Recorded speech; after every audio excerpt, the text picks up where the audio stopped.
and malintent detection, dyadic interaction, and mental health disorders such as PTSD and depression. She has published and presented her work in a variety of peer-reviewed forums. Dr. Webb holds MS and PhD degrees from the University of Utah and is one of my favorite people at Draper. So, Andrew, please feel free. And I'm also a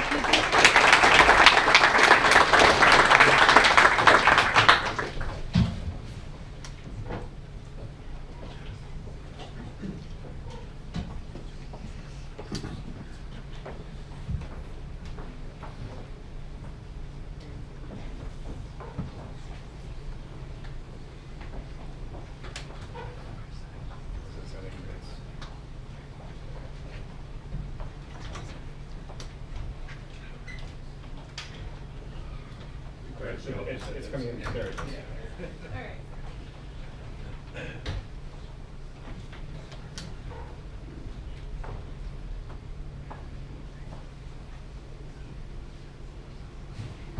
Not my slides. There we go. All right. Well, thank you for that introduction. I appreciate that. So I wanted to talk a little bit about a study that we did a couple of years ago, where we're using virtual reality to assist in the diagnosis of PTSD.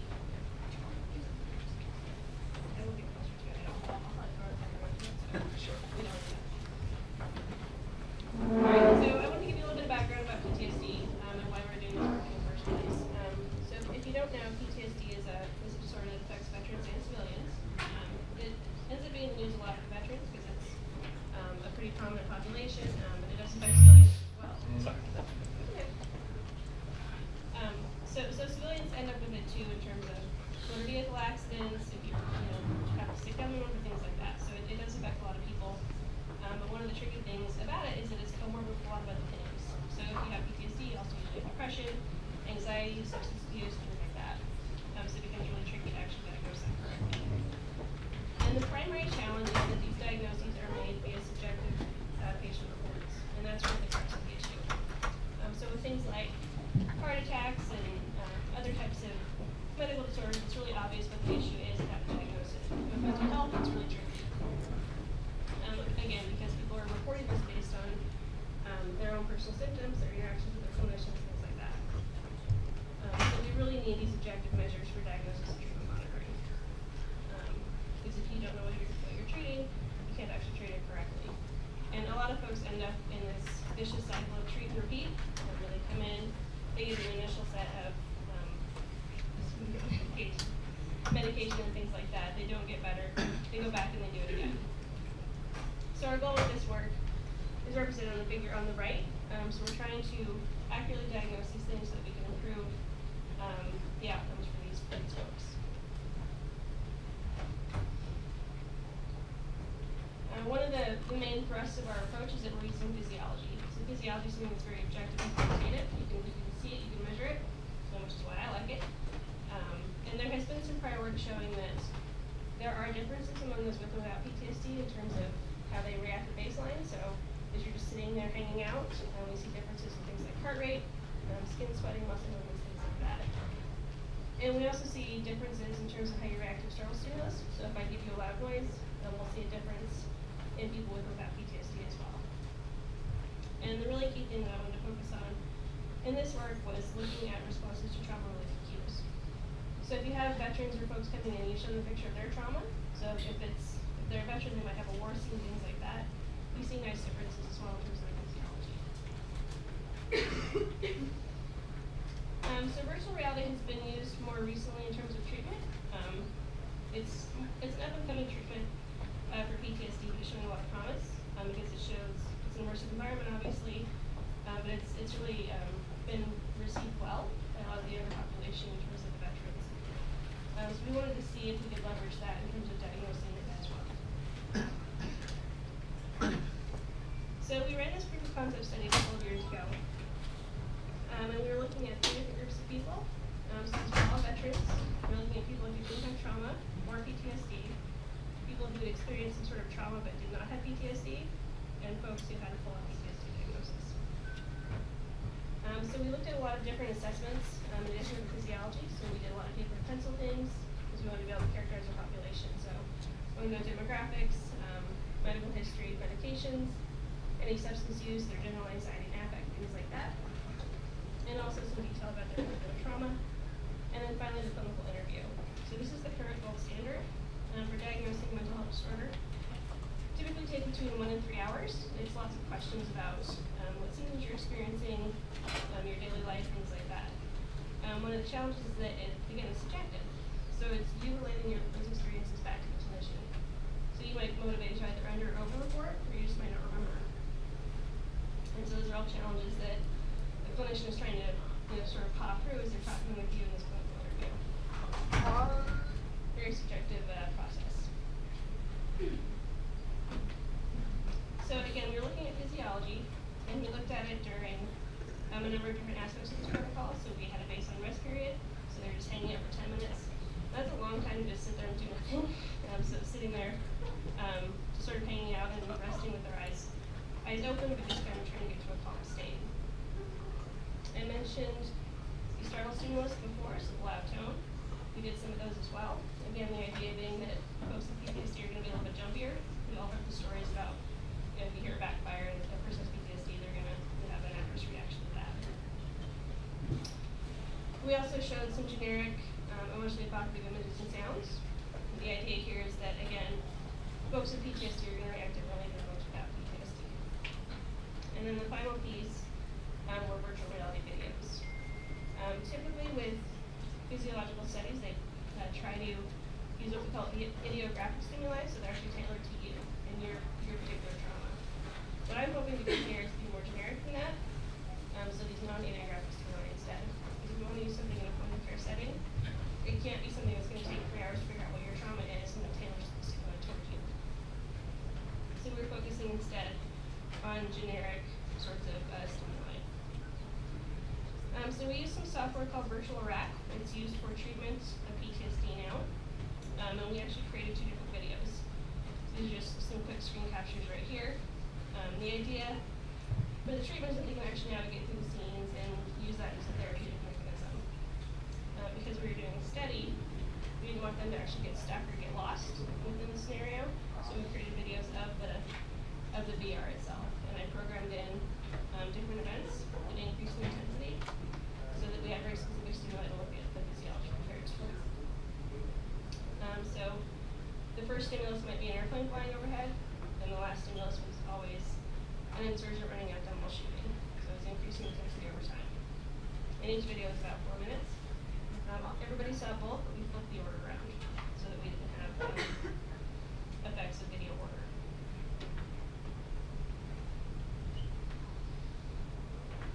So in terms of the physiology that we collected, we looked at 4 different signals. We used what's called a BioPAT system out of California. We looked at respiration, which is basically just a band around your chest, measuring how you're breathing. Skin conductance is measured from your fingers. It's looking at skin sweating. It's a very diagnostic measure of a number of different things, and it works out really well for PTSD as well. We also looked at electrocardiograms, which is the heart rate. And then photoplethysmograph is a measure of peripheral physiology. So you wrap a little sensor in your finger and you're looking at blood volume in the periphery. And then the visor that we had folks wear was the Imagine 3D visor. Again, this study's a few years old, so don't shame me for not using the latest technology, but we were using this older version back in 2010 or so. And the participants wore this to watch the videos that we made. The analysis that I'm going to talk about focused on skin conductance and the interval. So we're looking at physiology. We have to look at things in relation to a particular event. So that's the specific stimulus that we are looking at. It's we can compare across signals. So we extract what are called features from each physiological signal. We've got an idealized one here. But there are a number of different things that you can extract from each of these signals. So we can both skin conductance and interval. So it could be things like latency, peak amplitude, the time it took to get to the peak, all those types of things. And one of the key things to think about when you're doing physiology is that you have to normalize within and across people. Everybody's different. Some folks respond really well with the cardiac signal, others respond better with the skin conductance or some other signal. So we have to do within subject standardization to allow for comparisons both within and across subjects and sensors.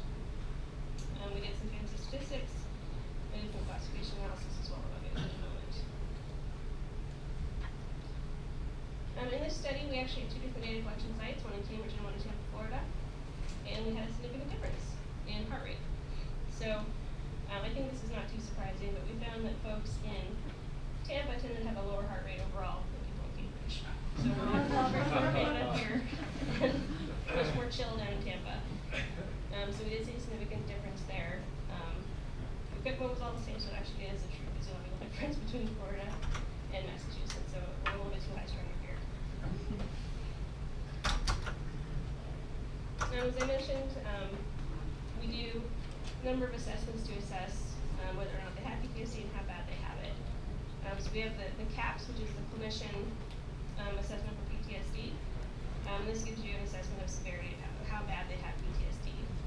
What this graph is showing is that folks who have more severe PTSDs, which have higher scores, have a higher heart rate. So interval is the inverse of heart rate. So as your heart rate goes up, your interval goes down. So folks who are more sick have a higher heart rate, which is well established in the literature as well. So they're just not doing well in general.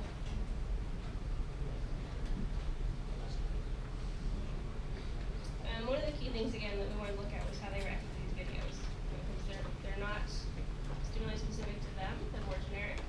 So we wanted to see what kind of differences we saw across those videos across the groups.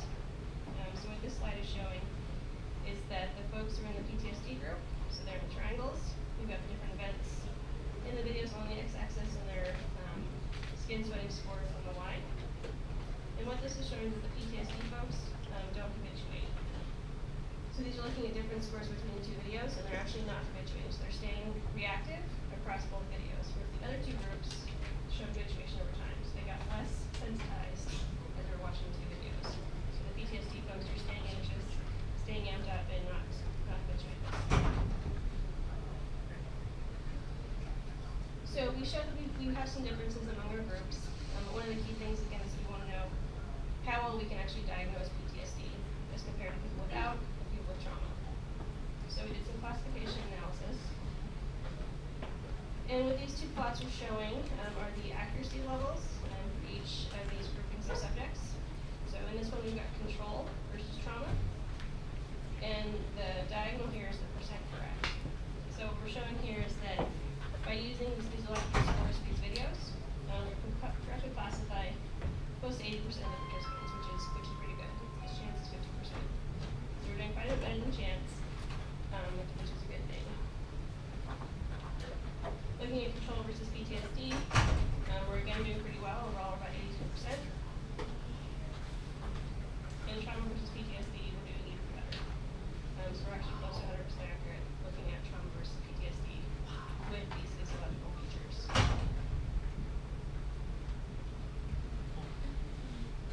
So just like a couple of quick summaries here. So again, we saw differences in the baseline. So people in Cambridge are much more amped up than people in Tampa. We showed that non-idiographic stimuli, so non-specific stimuli, work really well for differentiating responses, which is good, because it makes it easier to think about this idea as a point-of-care diagnosis tool. So again, for it to be used at point of care with your primary care physician or a general practitioner, it needs to be easy to use and quick. And so we can't have a system that's going to take a lot of time to know what your specific trauma is and get stimuli and all that. So it will work pretty well in the general point of care setting. I mentioned as well that PTSD subjects don't habituate during VR, which is what we expect to see. And the features that are ideal for classification depend upon which groups are compared. So as I looked at those different pairings, so control versus trauma, trauma versus PTSD, the physiological features that work best differed depending on which groupings they were. So that suggests that the groups are not the same, which makes sense, I think. So this is a small proof of concept study, but we do want to consider how we can make the technology more robust, using different types of VR, things like that to make it easier to use in a point of care setting. So additional details, so we have a paper, I just got a patent as well, which is exciting. And we also are trying to apply this work to depression and other mental health disorders as well. Questions? Yeah. Yep. So very interesting, including the data and results. What is the multi-dimension of VR doing for this experiment that 2D wouldn't do? Have you given that thought as to what's happening there that makes VR unique? Yeah, so we did look at some static images as well, and those did not work nearly as well, so I think having the more interactive, active piece of it really seemed to make a difference for folks and gave them more to react to. So having something that moved over time as opposed to just being a static image was more evocative for them. It's easier to imagine them placing themselves back in that situation when they got the drop in the first place. Yeah. What were some of the ethical concerns when designing some of the study? So one of the questions we always get is, are you going to make them have a reaction, an adverse reaction while they're doing it? So all this stuff is IRB approved, which is the way in which we make sure that we're not causing harm, that we're doing good science, and all of that. And so we have a clinical psychologist on staff who's available if anything did go wrong. But we did make sure that we gave participants lots of time to ask questions and make sure that they were comfortable and calm and kept going. Yeah. Are you considering going beyond just analyzing the PTSD and going to treatment using VR? Yes, definitely. So there have been a couple of small studies looking at treatment with VR. It's a very individualized experience, but it has shown promise so far. And they've looked at some physiological reactions there as well, and have shown that folks are decreasing in their activity, which is good. It means the treatment's working. So it's certainly a promising area. Yeah. What other psychological, psychiatric conditions has it been promising to use this for the diagnosis? So the physiology works well for a lot of them. So it works well for depression as well. So depression, I believe, we've got depressed physiology instead of active. So we did a study with that as well, showing that we saw some nice differences between those with and without depression. There's some potential too for looking at things like schizophrenia and autism and anxiety in general. So there's quite a spectrum of things that we can look at.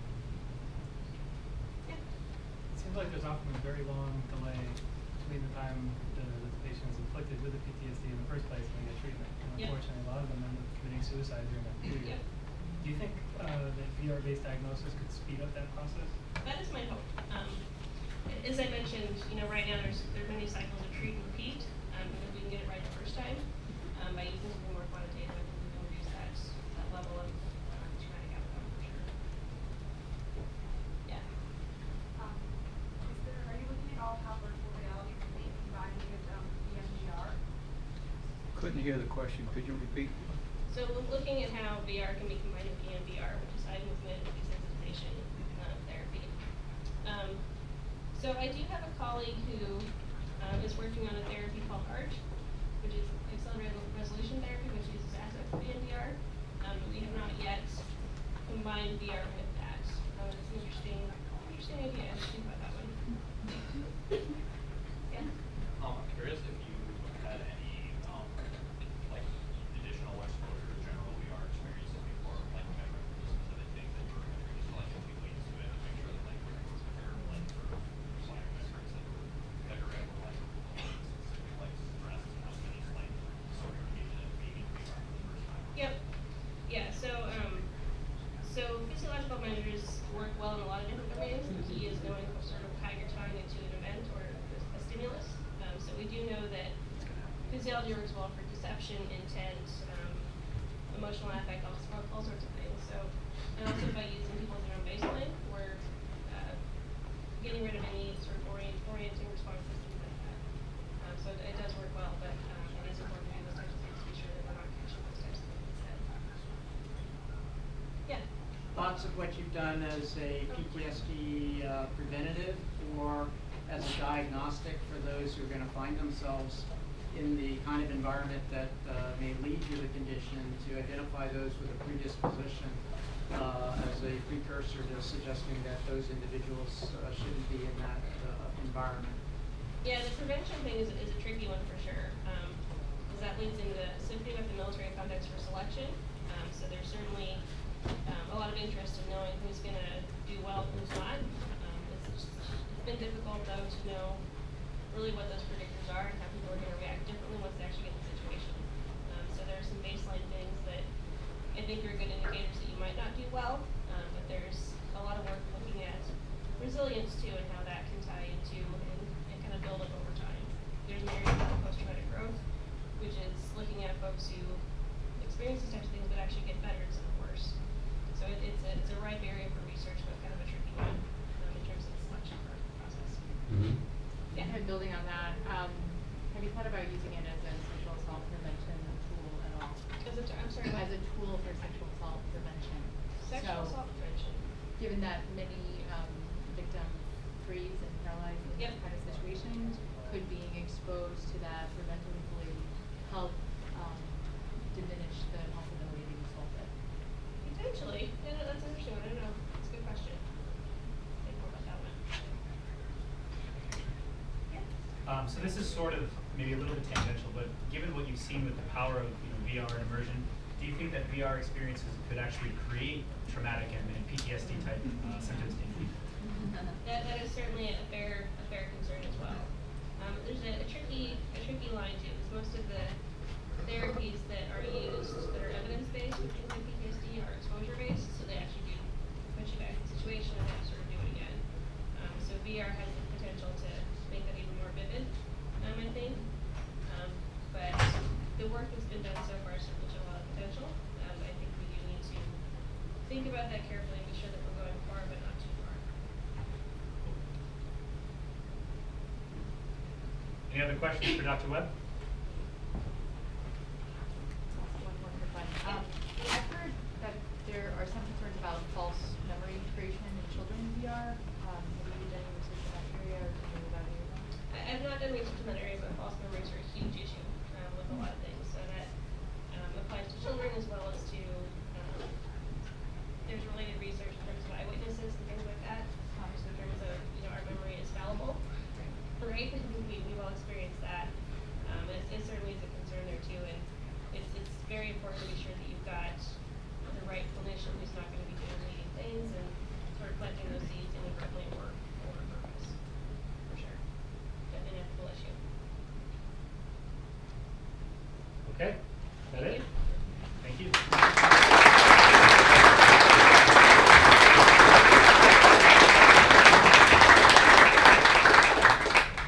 All right, John has asked to say a few more words, and then we're going to have Spencer, who's the Director of Business Development at Resume. He's going to give a quick little presentation on Resume, and then we're going to open it up to demos and let everyone meet each other and whatnot.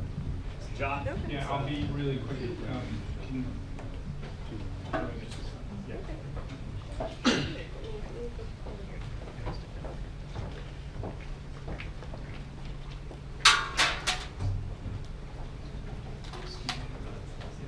Okay, so Draper, I don't know if you know, they wrote the code for the lunar land and the land. So they were supposed to call that condition control here. So just going, so way to go Draper and way to go that example. So one, I'm looking for developers. Who thinks they could be a developer for Meta?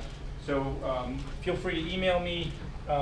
If you want to be early on the VIP list, say something funny or enthusiastic to our Twitter stuff. I'm looking for strategic partnerships. Like, who thinks they might know someone who might want to be a partner? This isn't about selling units, but like doing really cool stuff. An institution you may be part of, or you may know someone who's bored at their job and want to add some spice. Third thing is I'm looking to hire a COO. We have 105 staff. We're going to double. We've raised $78 million. We're going to raise about 200 for Series C in the fall. I want to find a COO. Who thinks they're a talented COO? Okay, so talk to me, or if you know someone. And we're not posting this. This is just one of my special projects. And lastly, if you want to get a headset, let me know. They're $949 that we're selling. We want to get them out there and coming soon. And thank you for being honest. I partly wanted to get this Boston Globe photographer, former, take a picture that I can tweet, and we have about 50,000 followers, so you'll all be in it. So if any of you want to be blacked out, let me know. So thank you, everyone.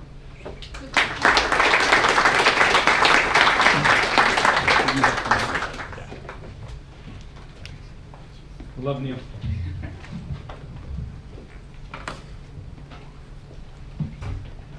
So really quickly, who here is a developer?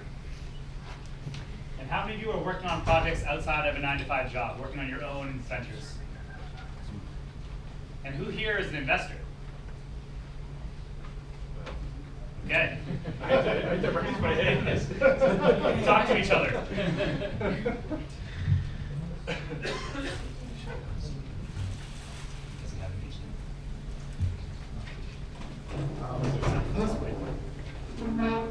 I'm looking for an Unreal developer, programmer, or artist for a contract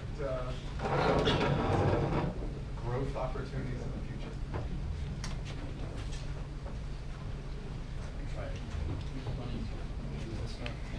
John, question for you. Yeah.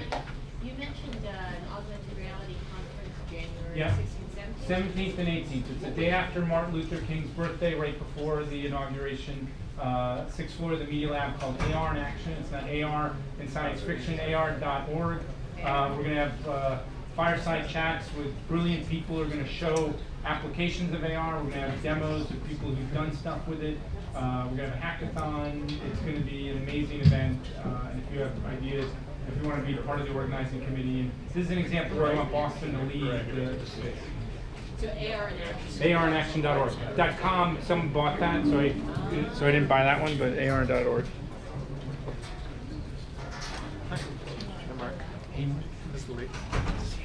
We wanted to ask you, he's been trying to involve himself in the AR, VR world in Boston for many years now. He's got a background in computer science. Spencer, take it away. And he's really interested in... All right, how's everyone doing? Good. All right. This is my second time actually presenting at a Boston VR meetup. Was anyone here a little over a year ago when Zoom was first at Boston VR? Cool, that's fun. All right, so a year ago, we were in a very different place. We actually had a bike we were putting on a trainer with external sensors we were attaching, and we had a Pegasus demo prototype.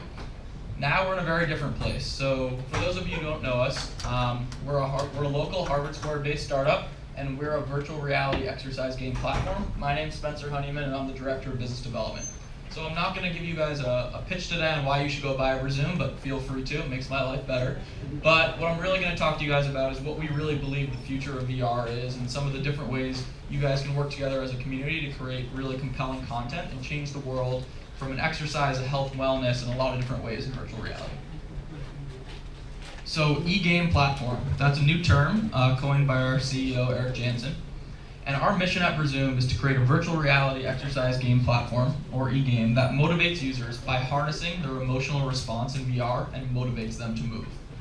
So one of the really exciting things about VR is you can be any avatar, any creature in this virtual world. And what we want to do is find the ways that people react to them best and use that to motivate them to move. So we're working with a lot of different researchers who are collecting data on how people are more motivated to move, whether that's more likely to work out, whether they get a better workout, and also are they having more fun and a more comfortable VR experience.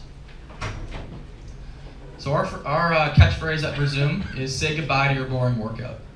So what we have today, which is a lot different than what you guys saw about a year ago, is we have a folding X-Bike controller with integrated sensors that track your pedaling speed. So the faster you pedal in the real world, the faster you go in the virtual world. We have action buttons, triggers, and gamepads on the handlebars for gameplay. And what we are showing now is we have 7 different experiences with mini games and levels that users can play and move through. But what we're also going to show today are you can play any existing VR game that's motion-based on the Zoom bike. So we have E-Valkyrie, we have Radial G, we have Project Cars, we have Omega Agent, all these different games. And so if you want to play your favorite VR games and get fit, we think there's definitely an opportunity there. So I was hoping to show a video. I don't think we'll be able to today. We were on the Today Show as Best of CES, which was pretty cool. We've appeared in a bunch of these different media outlets. What we're going to be doing really soon, and this is the first time we're announcing this, is we will be in retail stores starting in November. So you'll see us in some of your favorite retail stores. Everything's pretty exciting. So we're with a headset partner. You'll be able to go in during specific hours. Zoom will be up and running, and you'll be able to try either one of our games or a different game. So we're really excited about that. All right.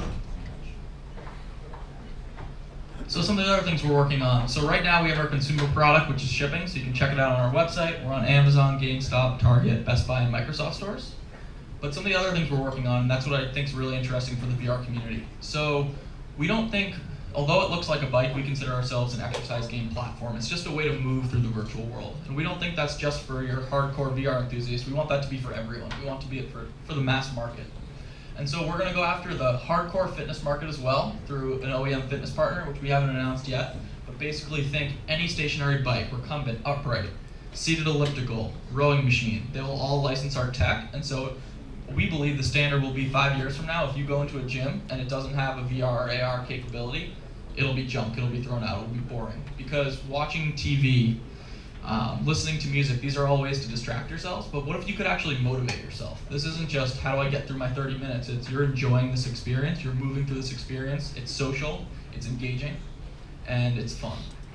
Now, we don't want to leave the kids out, so the other partnership we're forming is on the lower end, or what we call the younger group, and so we're going to work with a really large toy company. They're going to take a low-end product, it'll be $100 to $200, and they're going to integrate our technology, and they're going to take some really exciting brands that kids are very familiar with, and they're going to be able to be their favorite movie characters or their favorite game characters and move through virtual environments on a bike. And so it's gaming that's good for you. A quick recap about our virtual e-game controller. So we have speed and direction sensors. You actually steer by leaning to the left and right, so we use the position tracking in your headset. We have 10 gameplay action buttons. It folds up for storage, has adjustable resistance, and is completely wireless. So right now we're running on Oculus 5 and PlayStation VR, and we're working with Google and Samsung for integrations by GDC, which is March next year, for mobile VR, for Daydream and Gear. So we're pretty excited about that. For those of you who aren't familiar with Resume and weren't here last time, our CTO, Eric Malafew, was the chief architect at Harmonix Music Systems on Guitar Hero, Rock Band, and Dance Central. So that's where most of our team's from. So if you played those games, I would definitely suggest coming to check out the ones we have today. They're arcade style, they're fun, they're engaging. And so what we're going to show off today are these 6 different games. But what we also have, so if you're a VR junkie and you want to try something new, we're going to be showing Radial G, which is a space racer.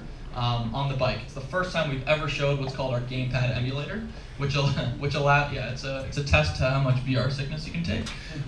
You do go upside down, it's pretty crazy, but it's really fun, and we'd love to see what you guys think. And we've started porting different games like Project Cars and Valkyrie. So, in addition to our games, we're also working on a bunch of future content, which I think is pretty exciting. So imagine if you could pedal through your favorite European city, or pedal through the Swiss Alps.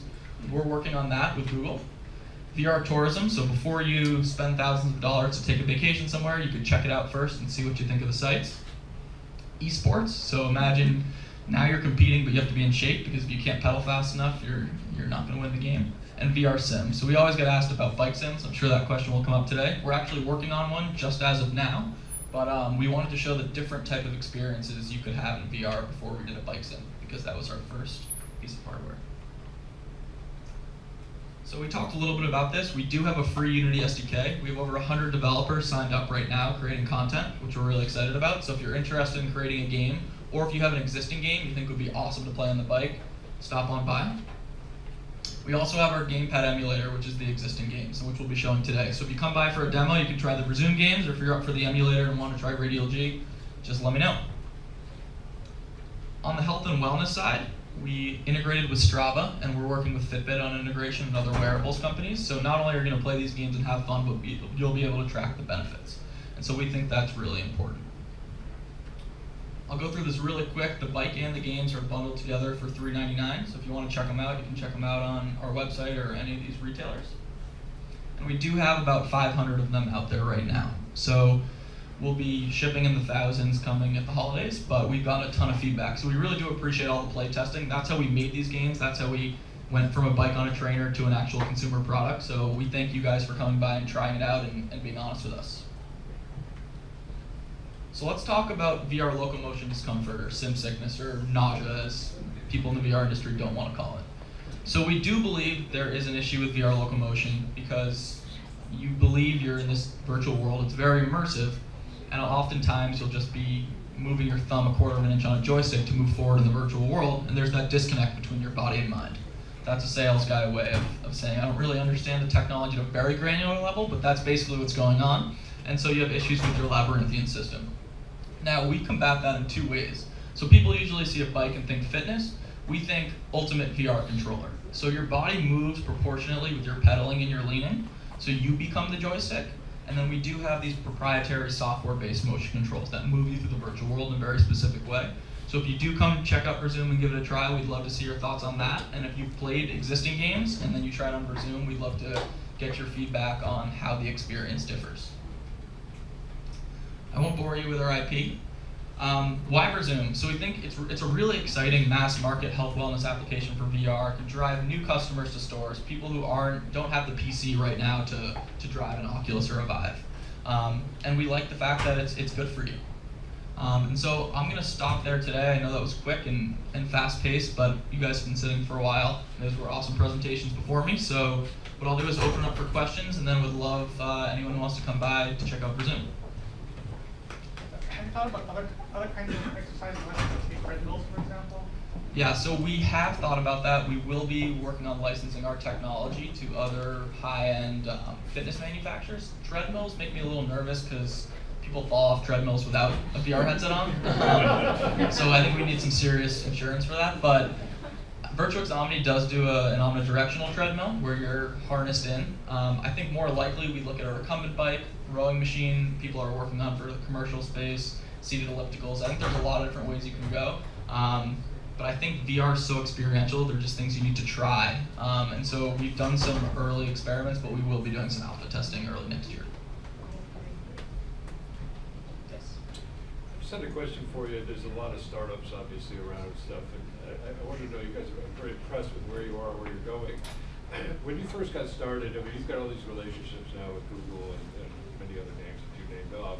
How did you actually initiate that? How did the original, how about that for a question? So in terms of how do we initiate those partnerships, or how do we initiate? Originally, right. How did you get started? I mean, so we have two co-founders. They're both named Eric. So Eric Jansen, he's our CEO. He was a venture capitalist. He was a former CEO of several venture-backed companies. And he had this vision when he was working at Stratus Computer 30 years ago in the basement. He was just bored riding a bike. He's a hardcore cyclist. And he would just close his eyes and imagine he was somewhere else. That was the sort of the formation. And he had looked at it several times. There's obviously been many iterations of VR, and it was sort of not, it was an if, but not when for him. Sorry, it was not an if, but a when. Right. And so, I feel it in the yes, and so for Eric, it wasn't until he met Eric Malafie, who was at the time the chief architect at Harmonix, when they started talking about this, and he was thinking just bikes in. But you can be a bike in the real world. That would be a very seasonal business. You can't be a Pegasus in the real world, whether it's summer, spring, winter, it doesn't matter. And so we wanted to create a way to solve a lot of these VR locomotion issues, and also find a way to really motivate users to move. From the partnerships level, we went to a lot of trade shows last year. And I think what our partners have been impressed with is, if you saw our original product, how quickly we were able to move and learn from our mistakes and our feedback. We've probably done about 25,000 play tests over the past year, which is a lot. And I think there's a need for this. We're very early in the space in the ecosystem for VR and AR, and I think it takes people getting out there and investors believing in companies and moving forward and seeing where things can go. And so we're moving as quick as we can to learn and form partnerships in the space.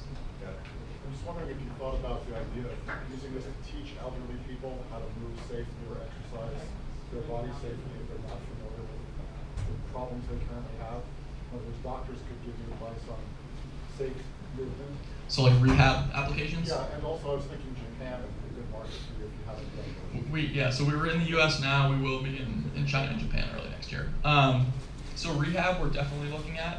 The challenge we have right now is our bike is a consumer product, and so what we're working on is a more commercial version, which we think will be suitable for those environments. We get a ton of interest from rehab. They love the idea of VR, including that technology, and I think the question is, what's the type of software that will be best for that? Our games are more based on interval training, keeping you which may not be the best for that, so we would need to expand our software options. Yes? At this point, is there any multiplayer component so you can like race against? Absolutely, it's all online multiplayer. So in the tank game, we've done sort of like a World of Tanks battle where we've had execs from Sony playing execs from Valve and things like that.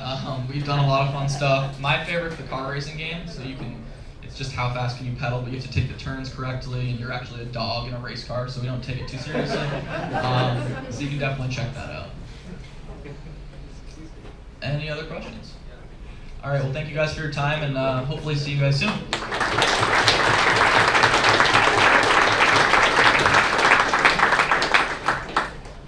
All right, I've got just a few things to wrap up here, and then we can get right to the demos. Thanks again.